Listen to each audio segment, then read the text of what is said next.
Hello. Welcome back, everybody. Happy Monday. What's everybody's weekend been like? Have you done any live music? Have you got any coming up this week? We've got heaps of stuff coming up this week, show-wise, music-wise, lots of live performances coming up. So let us know where you are and where you'll be. Tonight we've got Imogen Clark to have a chat to. We haven't had her on the show before, so if any of you have any questions or things that you want to ask, pop them in the comments. We're lucky we've got Scott running in the background today, thank goodness, because we can get through the comments a lot easier. He's much more coordinated than I am. We might welcome Imogen into the room. Hi. Hello. How you doing? Good. How are you going? Back in Australia, back to the warm. How are you?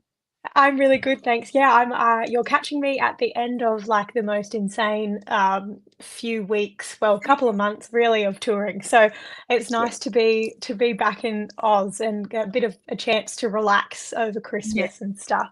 Yeah, perfect time to come home. You get summer for a bit longer. That's it. Yeah, it's nice to be back. I'm kind of having an extended summer going from America to here. Perfect. How perfect. How are you going? Because you haven't been there for too long, but how are you going living over there? Is it adapting okay? Yeah, absolutely. I love it. I mean, I love living in Nashville. I've wanted to live there since I first went there, like 10 years ago, pretty much. And I just experienced it as such an inspiring place, and it's a like a music city that just lives and breathes music, and everything is very kind of based around songwriting, and obviously that really appealed to me. So it's so great to finally be living there. I do miss home, of course, but I love it there. It's a second home for me now. And there's so many Aussies there. You've got lots of Aussie friends over there. There's so many Aussies and Kiwis who live there, so it's really great. Like, I get a chance to kind of, hang out with some people from home and meet some new friends from America Yeah, too. So it's a great situation. very special. Chris has popped in to say hi. Hi, Chris. I hope you're doing well. Hi, Susan. I saw you pop in a few moments ago. We've got lots of people popping in. If you have any questions, let pop them in the comments, and we'll try and get through them all for you. But Imogen, we haven't had you on the show before, so bit of a tradition. I was telling you before we went live. We like to sort of ask people about their musical story and how they got into music, and then I guess into the country genre. But I'm finding now a lot of musicians, we're all kind of just a mix of genres now. So just how you got into music in general, I guess, is the main question we like to find out. Yeah, sure. So I grew up in a musical family where my brother and my cousins and my dad are all really musical. And so it was really natural for me to go into music. My dad was a working musician for most of his life and, played in sort of pubs and clubs around the Sydney scene in like the 70s and 80s. And so I feel like I picked up music from him because he was always writing songs and he wasn't precious about me playing his instruments. And so I thought like writing songs was a really normal job, like that just was as normal as like having a dad that was an accountant or a lawyer or whatever. It was like my dad writes songs and so I write songs as well. And I started playing in pubs myself when I was like 12 years old and just kind of picked up the guitar and the piano. And when I started writing my own songs, I just realized like I love music and I love playing music, but that wasn't necessarily what I wanted to do for my whole life. It was when I wrote my first song and played that song that I realized singing my own songs is where my heart really lies. So, and I grew up in Western Sydney, so I was playing all those venues around there, which was a great place to like cut my teeth Yes. in live performance and dealing with crowds, like learning all of that stuff. Yeah. And learning how to talk to people, all those little things that make such a big difference, don't they? Exactly, and also, like, keeping stamina, like, the gigs I would play would be 3 or 4 hours long, and I'd be, like, lugging my own Yeah. PA in and out of the venue, and I'd be, like, in high school, and it's like, I learned how to do that at a young age, and I think that really, like, did me a great service. It definitely does, and I think you appreciate it as you grow too, when you start doing those things from the very beginning, and that you're just sort of part of that transition into full-time music, isn't it? That's it, exactly. Now, as we were sort of saying before, you moved to Nashville earlier this year. This year you've released a lot of music, you've done lots of things. What has been a highlight for 2024? Oh, look, it's so hard. This year's been huge, and I'm so like grateful for all these opportunities I've been given. But I think the last few weeks, like, I mean, firstly, releasing my album in May Yeah, was such a huge highlight of the year, and that's been just going wonderfully. But the last few weeks has been probably my favorite part of the year because it's been a chance to like get out on the road in the yeah, UK and in America and in Australia and like really properly launch the album now that people have had a few months to get to know the songs, and it's been so special, like, getting to share it with people that knew the music before they walked into the room, but also, some shows where I was opening for Robin Hitchcock and Kezia Gill, and often the people in the room didn't know who I was before they walked in, so I'm getting to, like, get new that's fans through that experience. how does it's funny because I can't remember who I was having this conversation with over the weekend, and I apologize to whoever it was. I was paying attention, but we're talking about opening acts and your job. Like, there's so many jobs as an opening act, isn't there? You're being thrown into the room with people that don't necessarily know who you are, don't know if they like your sound. You don't know what sound that what they're liking, and you're trying to warm them up and get them hyped up for the person that's coming on after you as well. How do you feel Yes. going into that room with people that you don't know if they've heard of you, don't know if they like your style? Does that make it more nerve-wracking Look, as an opener? sometimes it is, like, it's funny, I actually can go either way because sometimes I feel like being the opening act is kind of a little bit of a privilege because you play a shorter set, but also you're coming in to a situation where no one not necessarily people don't have expectations of you, so you're not kind of coming into, like, a sold out crowd of people who know every word from all of your songs, that sort of thing where they really expect something from you. Whereas being an opening act, people often are just, it's like an added little bonus to the night. And if you're really great, they appreciate it. And like it's kind of something where you just don't feel the pressure of the expectation on you. But in the other way, it is also hard sometimes because you do feel like you got to win them over. It's not just a given that they like your music because they haven't necessarily come to see you. They're just discovering you now.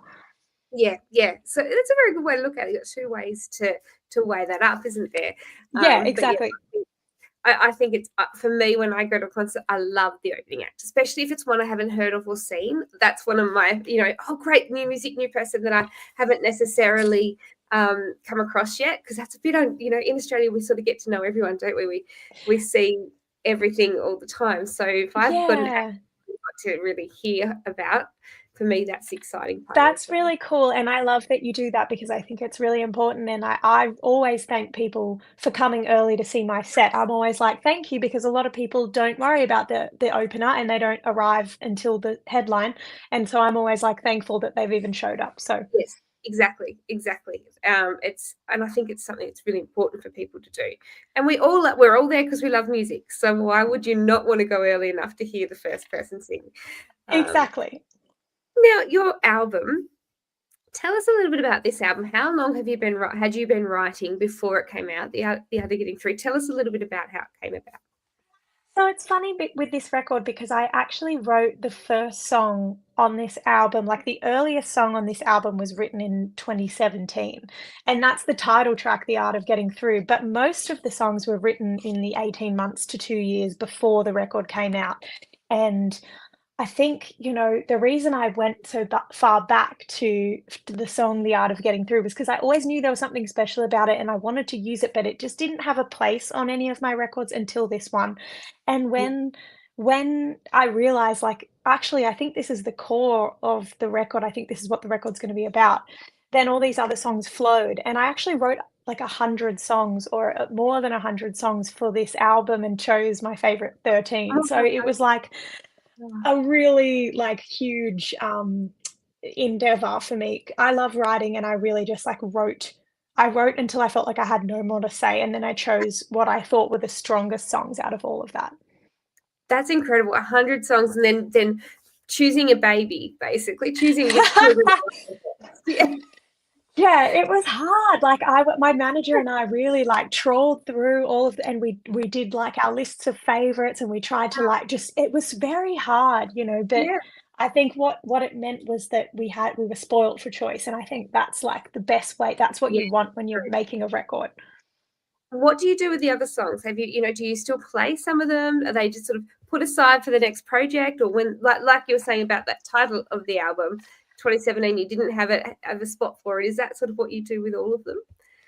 Yeah, honestly, I have a giant Dropbox folder and I put everything in there and like I put the demos that have been made into songs and recorded, I put them in an archive folder, but everything else just keeps building, building, building as I write.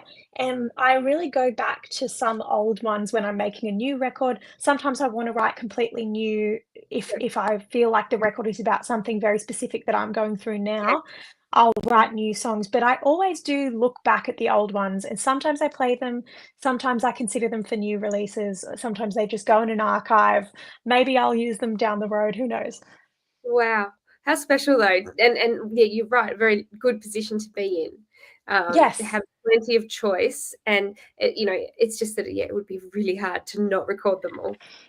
it's very hard. Yes, it's yeah, like you said, picking babies.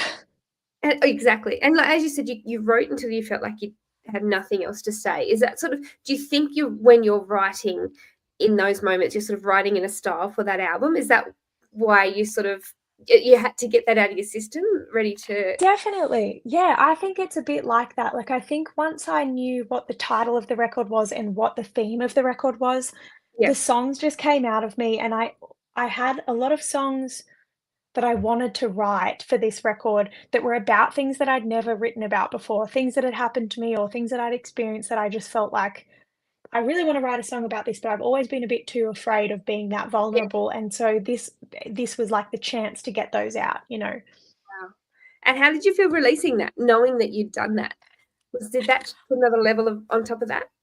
Yeah, I was really proud of myself for being Yeah, brave, but also it's scary, you know, like you're writing about it's like a diary in a lot of ways. Like a lot of my music is, well, pretty much like almost all of my music is extremely autobiographical, and I am like talking about some of the most vulnerable things in my life, and then I feel like I'm just like sliding the book across the table to everyone and just going, yeah. hey, like read Have it a chat if you want chat about to. Like it's just it's pretty it's a weird thing to do. Like it's such a funny way to live your life, but it's like it.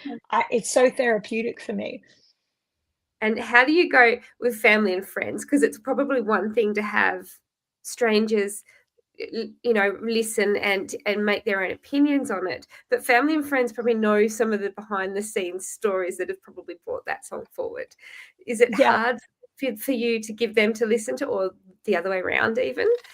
Sometimes it's hard, like, I feel like especially, you know, I feel like there are definitely, like, a few exes in my life who would not who would not appreciate some of the There's things they've that. heard, but, you know, it's all, like, it's just my experience of things, you know, and I'm trying to be as honest as possible, and I think sometimes, like, there are you know, there's always things that I'll write about and my mum will go, "Is that about this thing that happened?" Like, my mum always knows. Yeah, figures it out straight away. Yes. Yep, yep, that's it. And the artwork for the album, did you have a say in this, or do once you get to that point, do you hand it over to somebody? Well, so this is like a collaborative effort. This artwork is incredibly like special to me. It's actually made by Julia McGoran, who is this incredible photographer, graphic designer, visual artist from Melbourne. And Julia has made all of my record covers for the last few years. My previous two EPs and this album, she's made all those covers. And this was a collaborative effort where Julia, myself, and my manager Jeremy all sat down to chat about like the message of the album and what the album was about, and like kind of being your own hero. And we wanted it to be about like carrying yourself through hard times and challenges. And so this was kind of the concept that Julia came up with that was suited to that kind of that core message, and it was such a fun shoot where we like I had to hold these two bags of taped together fertilizer that had my dress over them so Oh that it god. was like the weight of a person.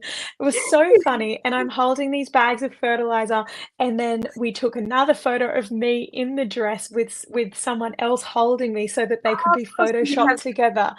Yeah. Yeah, it Oh was my goodness. actually the most insane photo shoot, and it was so fun, and Julia did such a stunning job. I'm so proud of that artwork. That is incredible. What a way to do it, though. I would not have thought to, yeah, that's really clever. I know, it's funny, and I said to Julia, like, "Why bags of fertilizer?" And she was like, "Well, I just needed something with, like, weight to it because it needs to look Yeah, like you're really carrying something that's yeah, heavy, like true. a person." And I just thought it was so funny having this my, like, lovely dress, like, on these taped together bags of fertilizer. I'm like, "The glamour, the Yeah, glamour." that's exactly right. The things that you do, everyone thinks it's such a spectacular lifestyle. Really Honestly, holding back the fertilizer, it's yes. not glamorous.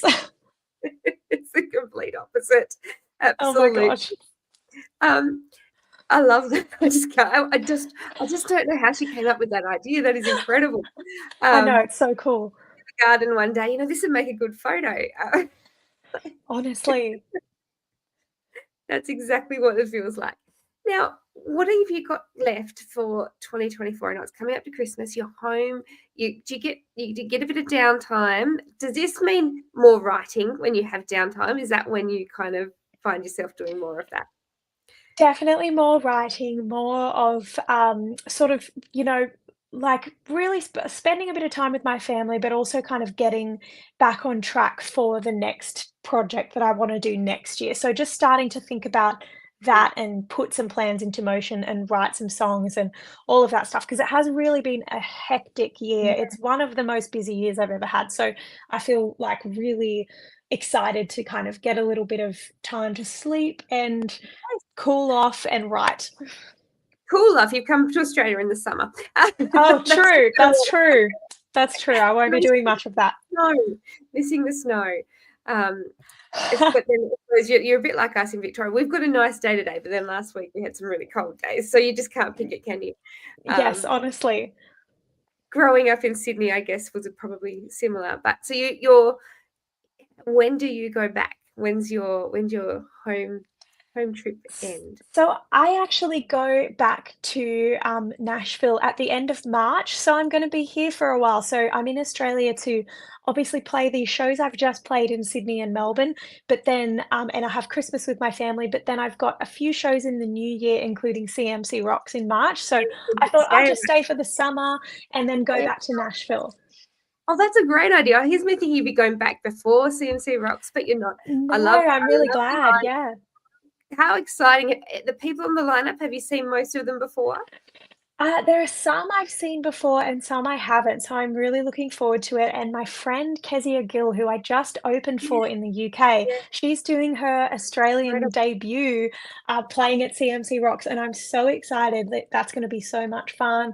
I'm also playing in another artist, Abby Ferris's band. I'll be playing for her and playing my own set, so it's really exciting. How exciting.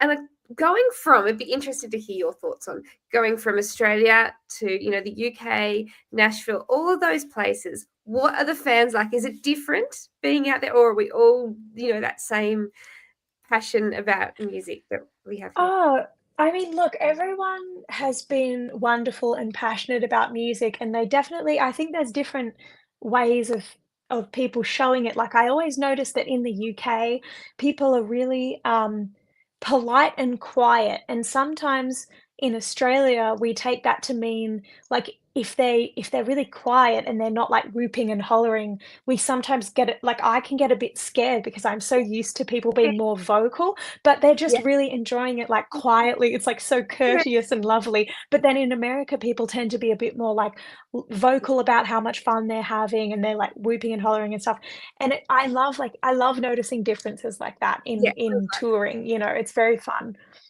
I think that would be the best thing about touring, getting to see those different reactions and things. But I know we've got so many people in the UK that watch the show and love Australian music, especially Australian country music at the moment. It's so popular over there, which is great. Oh, So good. that's so cool. I Yeah. feel like it's the gap is really closing and Yes. like country music is also so broad now and I think like that's so cool because Yeah. it used to be seen as such a small Tiny. niche Yeah. and now I feel like it encompasses lots of things It and so it should because there's lots of areas of it and it's really making its comeback. Like it's really kind of like Yeah. country's cool again, as Lainey Wilson would say. So Exactly. That's right. And it is. And I like I have a lot of artists that come on that are very, we've all had that similar upbringing where we've liked country music regardless as to whether it was cool or not. And you've always had those things at school that people be like, oh, you like country music. I've never met anyone that liked country music before. And I'm like, well, you have now. It's not going to change. Yeah, I mean, to Start me, with, it's yeah, really funny. I always find that people, some people I meet call me a country artist, and some people I meet call me a pop artist, and some people call yes, me a rock artist, and some people call me an Americana artist. And you know what? Honestly, I'm happy with any of them because to me, there's crossovers in my music. There's so many genres, and yeah. I'm happy to be seen as any of it because like what matters to me is that the stories connect with people and I don't mind at all what genre they put me in their No, mind, you know? not at all. And I think that's the really cool thing. And I think, people like Lainey and people like Keith and artists that are doing music because they love music. And I think that's taking away from it being a genre. I think that's really, really special because now we just listen to what sounds good or what we feel sounds is our sound. Completely agree. Absolutely. I love these. So this is fairly new. What we've got on the bottom of the screen at the moment, Scott has done little facts for us, and I love it. This is really That good. is so cool. Facts. While most of you'll be performing at CMC Rocks in Queensland in March, which sounds like a long way away, but it is coming so quickly. It's so Um, soon. I can't believe we're almost at Christmas and then it's going to be the new year. It's so silly. how are you doing Christmas shopping? Are you nearly done? Oh my gosh, Uh, I haven't even started. you didn't bring presents home. You could. Oh no, none of that. I was like, I had no suitcase space. I was like, I can't do this. Sorry. Nobody because but plenty to take back. You got to take the Tim Tams. And what else? Are there anything you miss being over there that's really Australian? Oh, I miss like really fresh, good bread. It's Breads. funny to say, the bread in the US is not as nice and fresh No, as our bread in no. Australia. So I do It's miss that. the sweetness too. I remember when I had Yeah, some. there's sugar in everything. I don't know why. I know. Bread doesn't need the help. Bread's already Bread there. doesn't need sugar. Bread's good as it is. We should just leave bread alone. It's perfect as it is. Yeah. Yeah. Um, and I see. Do you take Vegemite home over with you and your Tim? What are You know the what? I actually haven't. I've never brought Vegemite with me, but I do like Vegemite, so I would definitely consider it next time. When my partner came over to visit me from Australia, he came to Nashville and he came to visit me for a few weeks and he brought gluten-free Tim Tams for me because I'm Oh, gluten-free. And I was yes, very excited. I didn't even know they made those, so that was a sweet yes. thing to do. And I think, and I might be wrong, but I think they do barbecue shapes, or they're talking about releasing barbecue shapes. I think so. I did And not know the that. finger biscuits, they definitely do them. Yes. And Oh my gosh. the chocolate ones that you That's make the chocolate amazing. rolls with, the chocolate ripple ones, that they make them with. Oh, yeah. Oh, Yeah. yes, that's awesome. I need to do that. I need to get Yes. on top of that. Yeah. That's great. Christmas is coming. It's chocolate log season. Yes, exactly. I'm very excited for that. Um, what is the best place for us to keep an eye on you? I know you've got an amazing website, and I really do. I looked at your website. I thought, gee, I wish she could do mine because Oh, that's so that's what sweet. Thank you so much. Thank you. I appreciate that. you yourself. Yeah, well, it's all on my website. So you can go imogenclark.com.au. Oh, there it is, right there. So beautiful. Yeah, and all my social media is linked to that site, so you can find me through that. And is there one that you prefer? Because there's so many social medias now. I can't. You Yeah, can't. look, I'm an Instagram gal. I love to Instagram, so I am very active. I'm active on all of them, but particularly on Instagram. Yep, wonderful. And I know we've got in the bottom there, Frank Brasso. So we want to thank Frank because he is amazing and he sends us through some incredible artists. I love the variety that Frank sends through. It's just like, oh, I haven't thought of that. The things that come through is Frank excellent. is amazing. We love him. Thank you, Frank. He's the best. And Susan said that, wow, that's so cool. Well, I'm not sure if that was about the website or before. Sometimes Whatever the it is, thank last you. through and a bit of a delay. And Jan popped in. I didn't see Jan before, but Jan popped in to say hi as well. Or Naughty Nana, you might have seen her in Queensland. She follows a lot of Oh, music, so you've probably seen her around oh, at that's so different. lovely. Are you going to go to any shows while you're here?